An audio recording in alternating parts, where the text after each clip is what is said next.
Hi, thanks for joining us for the Family Plot, Gardening in the Mid-South. I'm Chris Cooper.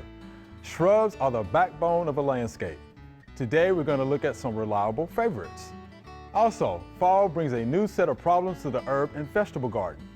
That's just ahead on the Family Plot, Gardening in the Mid-South. Production funding for the Family Plot, Gardening in the Mid-South is provided by the WKNO Production Fund, the WKNO Endowment Fund, and by viewers like you. Thank you.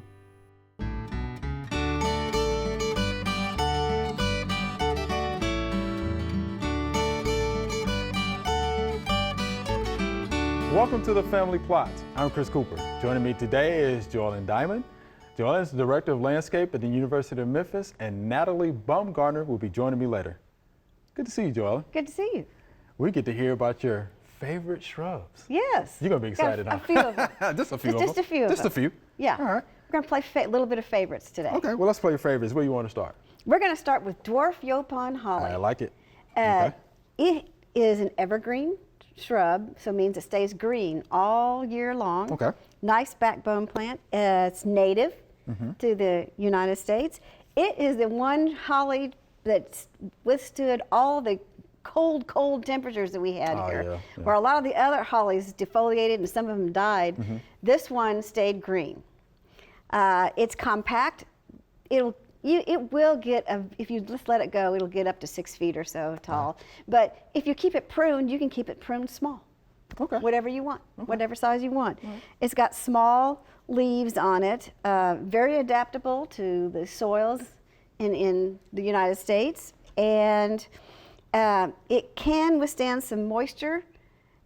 Like we planted them out front here in our terrible draining front landscape. But it also can take drought, so it's a very versatile plant.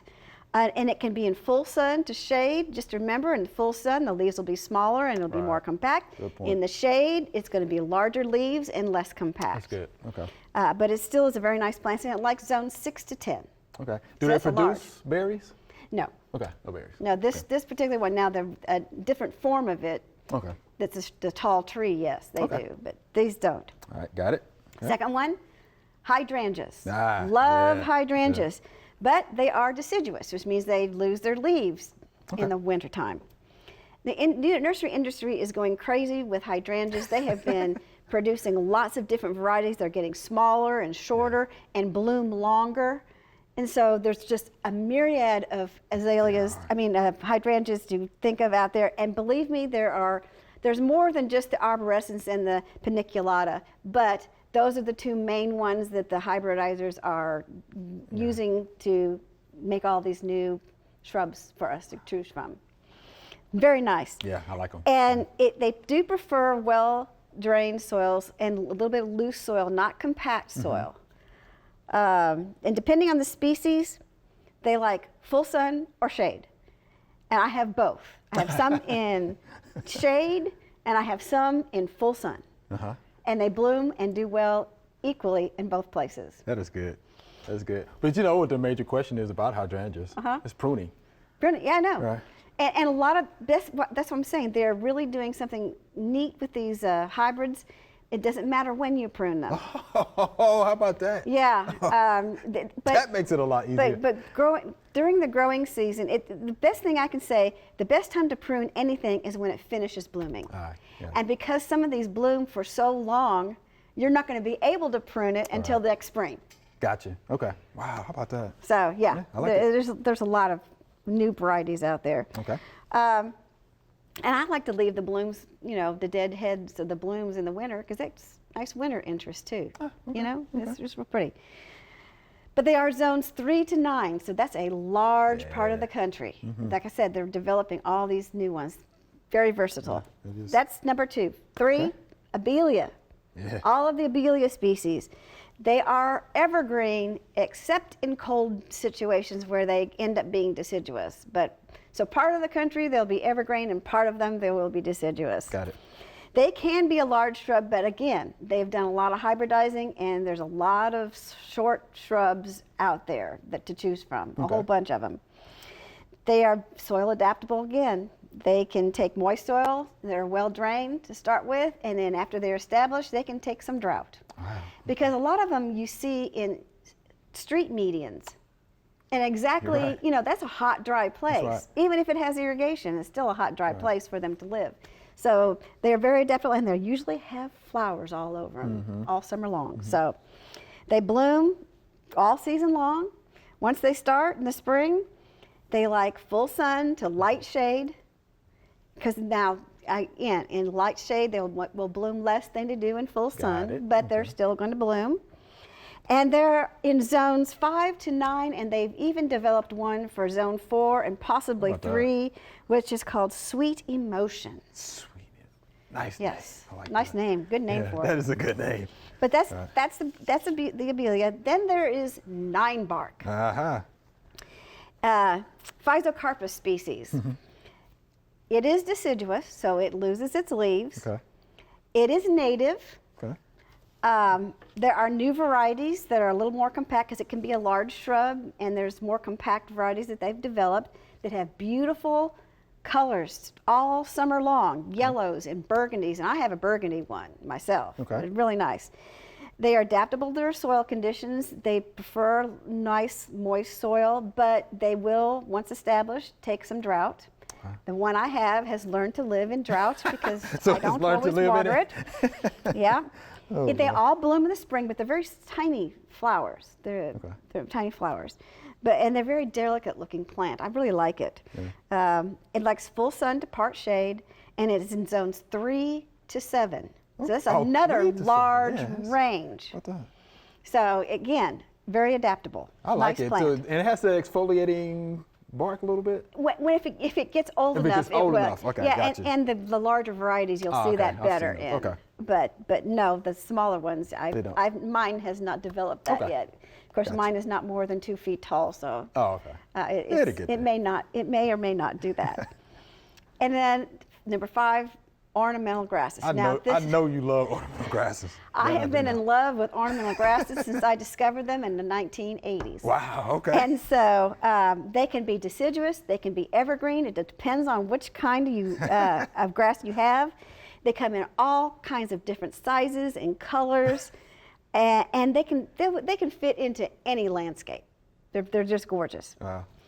They're soil adaptable. Okay. Some of them like moist soils, like the sedges and the acorus and things like that. And others like dry conditions, like the Mexican feathergrass. And he likes that's a desert situation.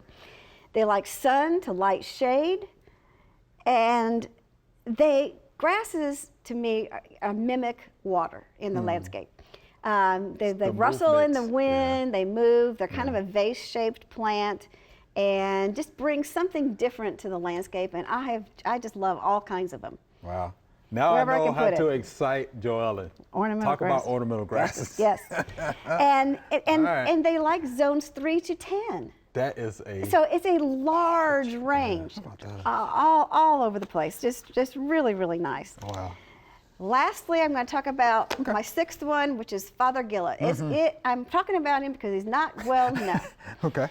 I like the Gardeni, the dwarf Fothergilla, because some of them get really big. Okay. It is native. It has new compact varieties that they're developing.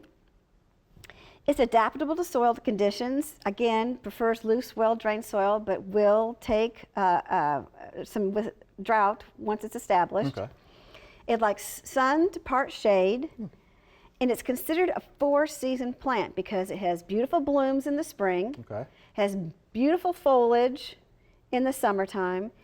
The foliage then turns fall colors of yellows nice, and oranges in the fall, and then in the winter it has this nice twig pattern to it. So it's considered a 4-season 4 shrub. seasons. How about that? And it likes zones 4 to 9, which again is a large part of the country. So there's a Fothergilla out there for you. So there's one just for you. Yeah, and you know, just with these 6 plants, you can develop a landscape for yourself. Wow. Because they have different size leaves, Okay. from coarse to fine textured. They have different forms from vase shape to round. Some of them are evergreen, some of them are deciduous. All right. All except the holly bloom during the growing season, which attracts pollinators to your garden. Okay, there we go. All right. Most are native to the United States, and they all have similar sunshade environmental conditions, so that they all need the same type of moisture and sunlight conditions. They can all live together in the same place. And most importantly, they don't have a lot of pests or diseases. Hey, that was going to be my question coming up. So how about that? Yeah, in fact, it's a win-win. I would say the hydrangeas would probably be the most problematic, just because they're hydrangeas. Right. But they are trying to develop them with disease and pest resistance along with the compactness. So That'll be good. I mean, because the major disease of hydrangeas is going to be Cercospora leaf spot, for the most part. Okay. Yeah. All right. But they can all live together. They can all live together. In a landscape, and your landscape will look beautiful because it has all the textures and colors and shapes that you need. And they probably all live at your home. Yes, they all landscape. do How about live that? in my house. A trip to Joellen's house. How about that, folks? To see all of her favorite shrubs. I think that's pretty good. Thank you, Joellen. We appreciate that. No problem.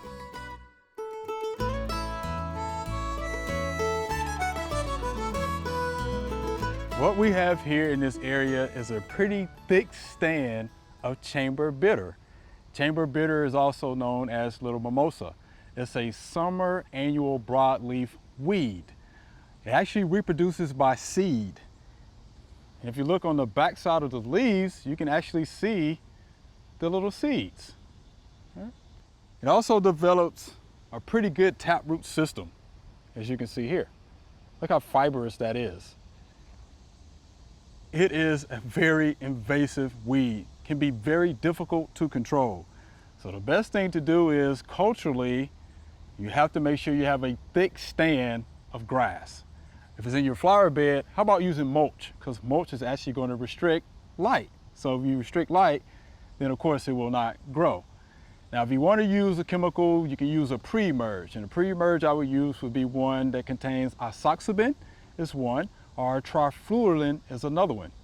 If you want to use a post-emergent herbicide, I would probably go with something that contains 2,4-D, dicamba, and MCPP, or your broadleaf weed herbicides. Always read and follow the label. So again, you better control chamber bitter. If not, as you can see, it produces a thick stand of weeds that are hard to get out. All right, Natalie, let's talk a little bit about late season fall garden problems. All right?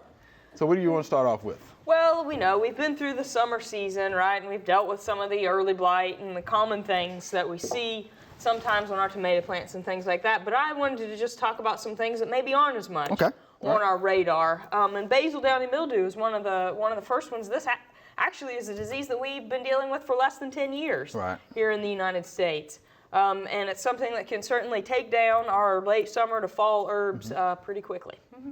Okay. Now what do the symptoms look like, though? I mean, how do you know that you have? Well, one of the confusing things about basil downy mildew is when we first see it on our plants, we may actually mistake it for a nutritional issue.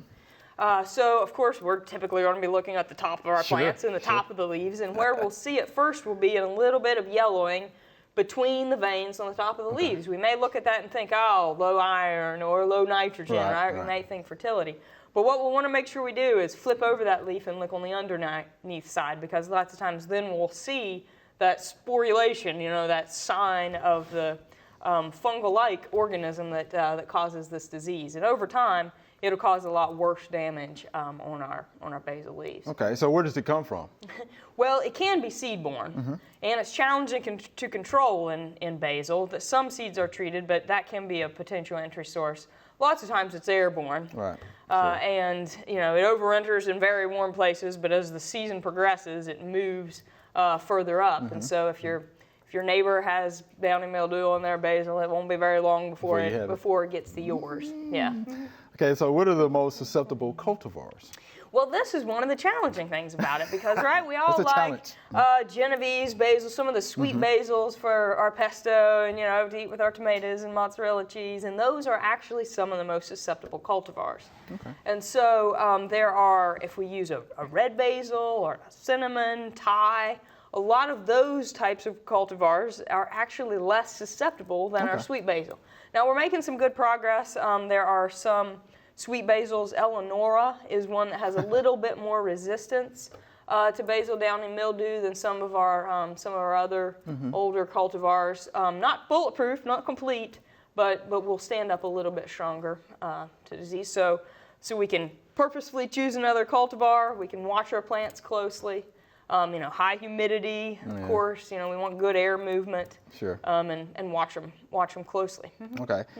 So treatments, outside of what you just mentioned, if we do some of those things, but any other treatments? So, of course, environmental is some of the best ways to deal with it. If we can, of course, maintain low humidity in the late summer is a hard thing to do. Yeah, that's going to be hard. But good air movement, not letting our plants get so dense with leaves. So keep them harvested, watch them closely, and if you have a few infected leaves, pull those off quickly, and try to maintain as much sanitation as possible. Keep those clean. There are some biological sprays like actinovate, things like that, that are organically certifiable that we can use as a protectant. Okay. As homeowners, there aren't fungicides that work real well for control, but when we have high humidity temperatures and things that are very ripe for infection, then some of the protectants can be a good step. Okay, I always practice good sanitation though, so I tell folks, get those infected leaves out of there. All right, so let's move to armyworms, right? That's a problem? Okay. Yeah, so I'm sure that people are probably pretty familiar with fall armyworms. Right. One of the issues that I've had it's been my tomato plots and trials this summer have actually been yellow striped armyworms. So they're very close, but can be foliage feeders. But I've actually had a lot of issues with them feeding on the fruit. How about that? Okay. And as you can guess, certainly they'll damage the fruit. But after they feed for a little while, then you get other disease and degradation that can really destroy those fruits. We want to catch them early. Sure. So what does that damage look like? Well, it'll actually, on the fruit, it'll kind of look like a little circular entry hole. So they'll be feeding on there, and in very advanced stages, I've actually, found them completing the rest of their life cycle to get back to moths, right? So they're going to be small moths inside that tomato fruit. So sanitation can be good, right? Sanitation, that's right. If we find fruit that we know that they are feeding on and potentially occupying, we want to get that out of there so they don't become moths in multiple generations, right? So the more we can control what's currently infecting our plants, the more we can stop it. So Mr. D is going to like this. So is that fruit still edible?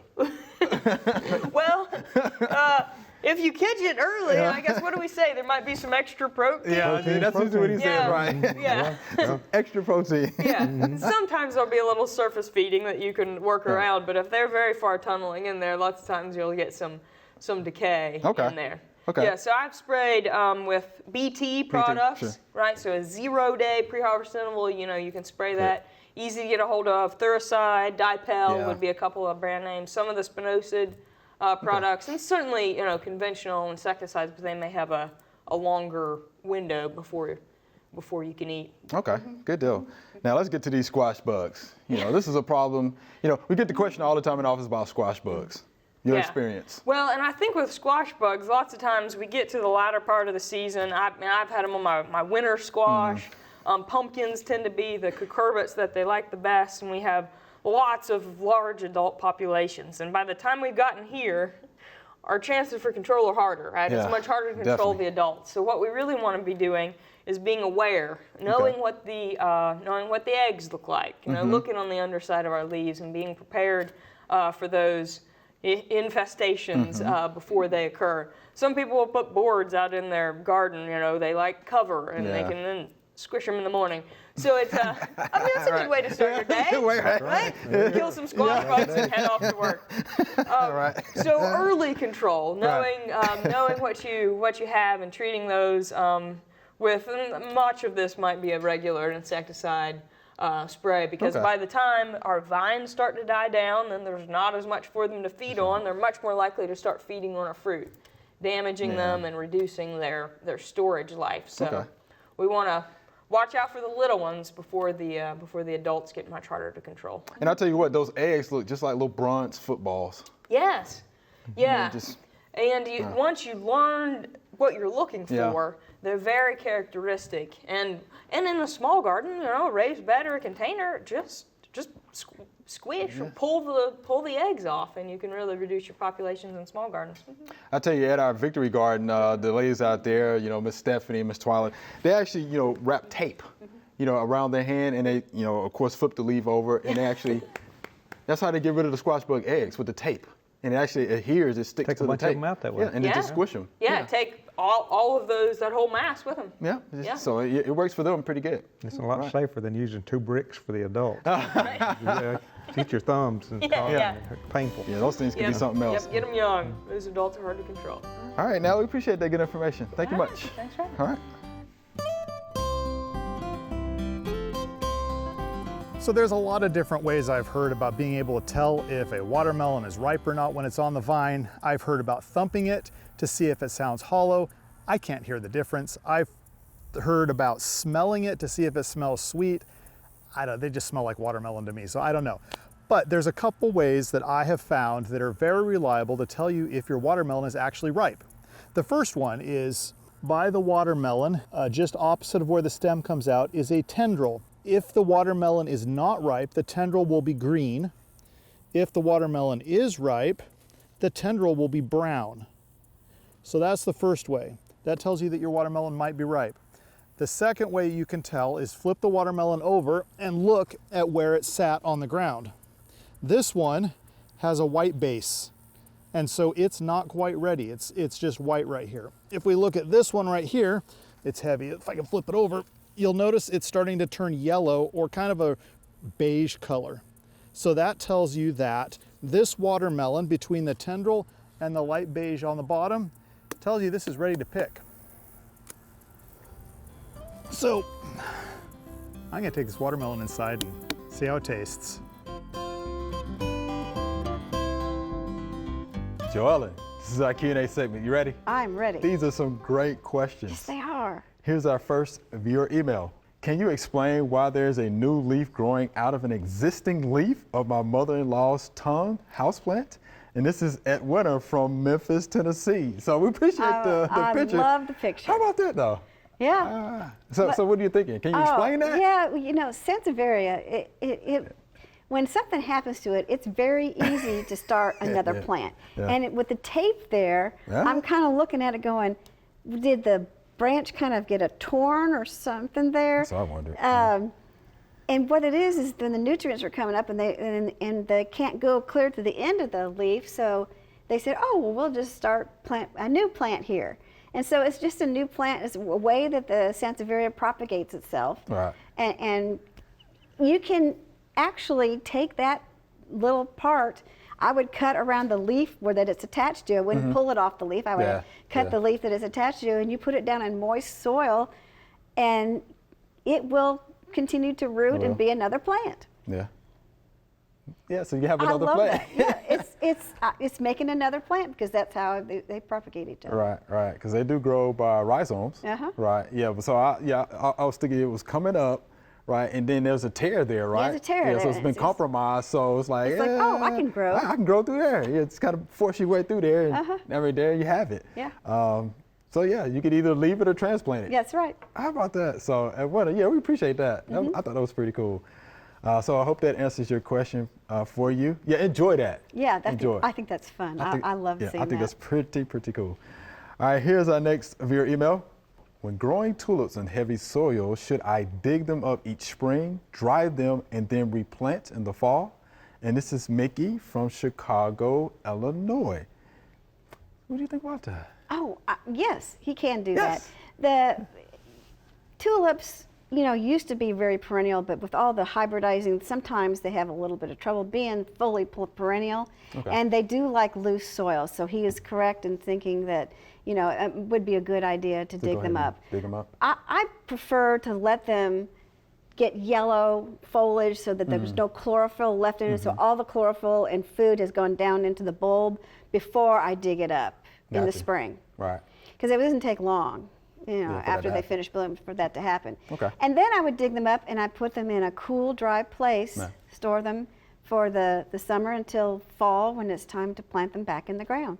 And you know, if he wants to try to make the ground that he was planting them in that's so heavy a little more loose, he could, you know, amend that soil for a while. Right, and that's what he was also warning too. I mean, should the ground be amended while the bulbs are out for the summer? And we say he can, yeah. That would be fine. Yeah, and I would probably amend that with, you know, compost, leaf mold, yes, pine fines or something like that. And you can also buy soil conditioner and things like that. Compost from the any of that will work. Any of that will work. So you were talking about, you know, digging up the bulbs and putting them in a, you know, area that's cool, airy. What would you store the bulbs in? I would keep them either in a, you know, you can keep potato bags that have the netting on them. Yeah. I would put them in there. I would make sure that everything's dried. Okay. You know, roots and everything. No, you know, let it all dry out. Get all the dirt off of it, because the dirt's going to harbor the diseases that you don't want to rot the bulbs with. Right. And until they are fully dried, I wouldn't put them all together. I would keep them spaced out until they were dried out. Okay. And then I would put them in the sack and store them in a cool, dry place that doesn't freeze. Makes sense. Okay, I got you. Because I think they store bulbs, you know, around 45, 49 degrees. I mean, it's not cold, but it's not too cool either. I got you. How about that? Hey, good information, Mickey. Yeah, I hope that helps you out. All right, thank you, Joellen. That was good. I learned a few things on that one. Joellen, fun as always. Yes, Learn so much, don't we? We do. That's so good. So thank you much for being here. Thank you. Remember, we love to hear from you.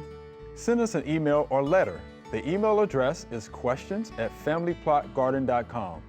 And the mailing address is Family Plot, 7151 Cherry Farms Road, Cordova, Tennessee, 38016.